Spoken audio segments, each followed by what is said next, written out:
નાઝરીન સલામુન અલૈકુમ. મજામાં છો ને? તમને બધાને મારા તરફથી ખૂબ ખૂબ ઈદ મુબારક. આશા રાખું છું કે આ માહે મુબારક રમઝાન મહિનો બરકતનો, મગફિરતનો અને રહેમતનો પસાર થયો હશે.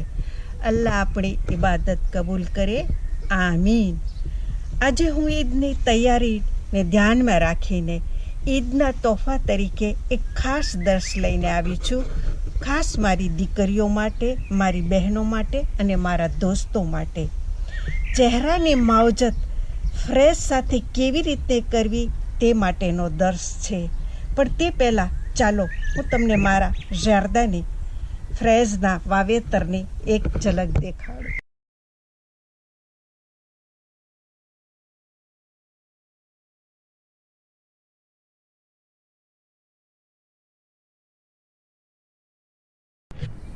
તો ચાલો આપણે આપણા દર્શની શરૂઆત કરીએ.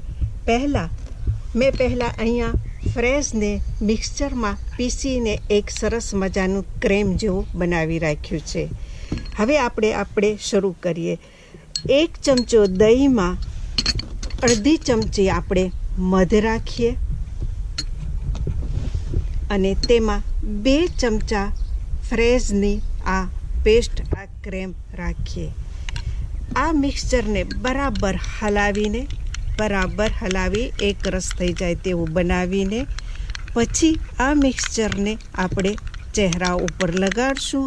તો આનાથી વધતી ઉંમરે જે ચહેરા ઉપર કરચલી રીદ પડે છે તે આનાથી નહીં પડે, તે અને પડી હશે તે પણ દૂર થશે. અને કેમ કે ફ્રેશમાં વિટામિન સી હોય છે જે એન્ટી એજિંગનું એટલે કે વૃદ્ધત્વને દૂર રાખવાનું કામ કરે છે.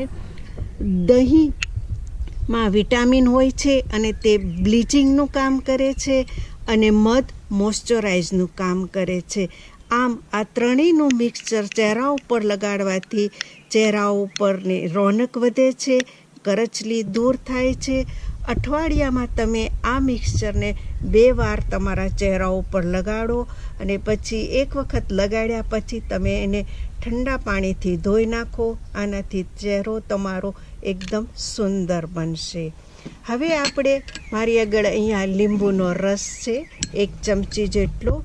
તેમાં આપણે 2 ચમચા ફ્રેશનો પેસ્ટ નાખશું. તેને બરાબર હલાવી લેશું અને આ મિક્સચરને આપણે ચહેરા ઉપર લગાડવાથી ચહેરા ઉપર જો આપણો ચહેરો ઓઇલી હોય, તેલવાળો હોય તો વધારાનું તેલ આના ઉપરથી આ લગાડવાથી નીકળી જશે. અને જો કદાચ તમારા ચહેરા ઉપર એકને એટલે કે પિમ્પલ્સ હોય, ખીલ હોય તે પણ આ મિક્સચર ચહેરા ઉપર લગાડવાથી તે દૂર થશે. અહીંયા મારી આગળ હવે ક્રેમ ફ્રેશ છે. આ ક્રેમ ફ્રેશમાં આપણે 2 ચમચા આપણે ફ્રેશની પેસ્ટ નાખશું. તેને બરાબર હલાવશું.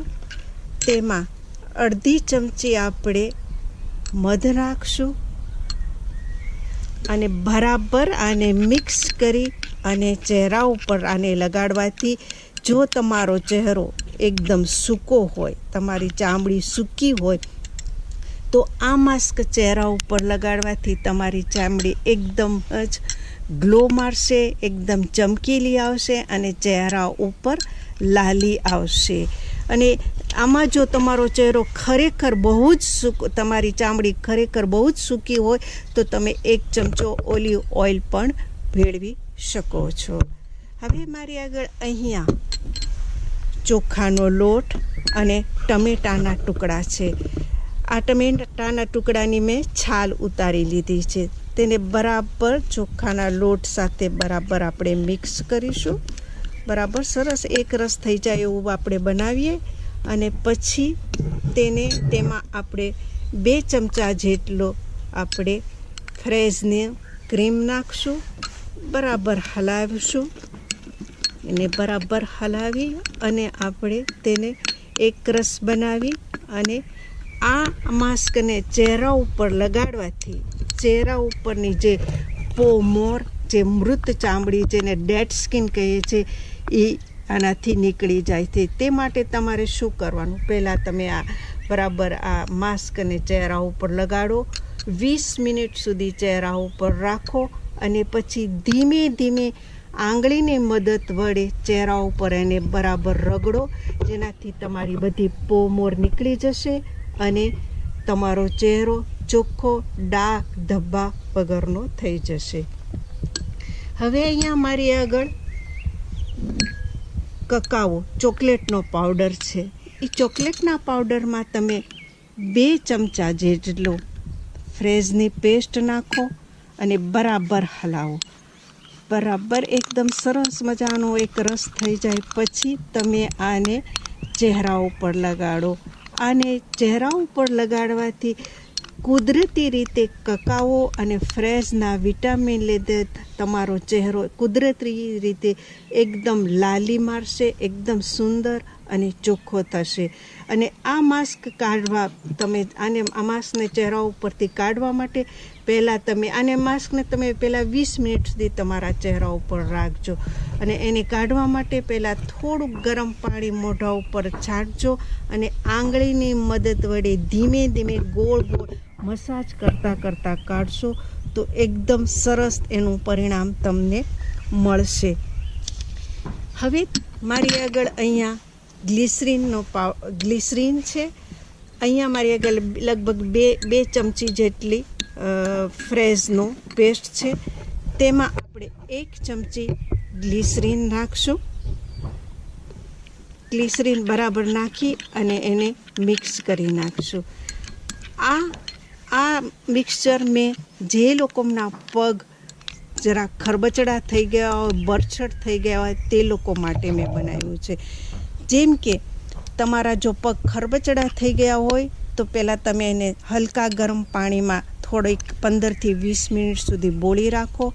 પછી રેપર જેનાથી આપણે પોમોર આપણે પગની કાઢીએ છીએ એનાથી તમે પોમોર બધી પગની કાઢી નાખો અને પછી આ મિક્સચરને તમે પગ ઉપર 20 થી 25 મિનિટ સુધી રગડો અને રાખો.